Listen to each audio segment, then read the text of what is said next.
இட்லி, தோசை, சப்பாத்தி, பிரியாணி, சாதம் எல்லாத்துக்கும் பொருந்துற மாதிரி மட்டன் கிரேவி டேஸ்ட்டில் அசத்தலான காளான் கிரேவி செய்கிறதுக்கு நான் இன்றைக்கி 400 கிராம் காளான் வாங்கிட்டு வந்திருக்கேன். காளான் வெது வெதுப்பான தண்ணியில் மண்ணெல்லாம் போக 4-5 தடவை கழுவிட்டு உங்களுக்கு பிடிச்ச சைஸில் நறுக்கி எடுத்து வச்சுக்கோங்க.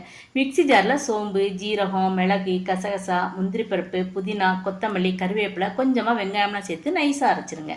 கடாயில் எண்ணெய் சேர்த்து சோம்பு மற்ற மசாலா ஜாமான்கள்லாம் சேர்த்து பொடியாக நறுக்கின பெரிய வெங்காயம், உப்பெல்லாம் சேர்த்து வதக்கி பச்சை மிளகா, ரம்பையில் இது கிடைச்சா சேர்த்துக்குங்க. அப்புறம் இஞ்சி பூண்டு பேஸ்ட்லாம் சேர்த்து நல்லா வதக்கிக்குங்க.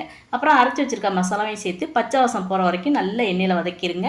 இப்போ ஒரு தக்காளியையும் சேர்த்து வதக்கிடுங்க.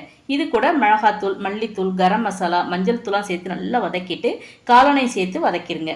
ஒரு மூடி போட்டு மூடி அடுப்பை சிம்மில் வச்சு 5 நிமிஷம் நல்லா வேக விடுங்க. தண்ணியெல்லாம் சேர்த்துறாதீங்க. 5 நிமிஷத்துக்கு அப்புறம் மூடியை திறந்து காளான் நல்ல திக்கான கிரேவியாக வர்ற வரைக்கும் கலந்து விட்டுருங்க. இந்த அளவுக்கு திக்கான கிரேவியாக வந்ததுக்கப்புறம் அடுப்பு ஆஃப் பண்ணிடுங்க. அவ்வளவுதாங்க, காளான் கிரேவி ரெடி.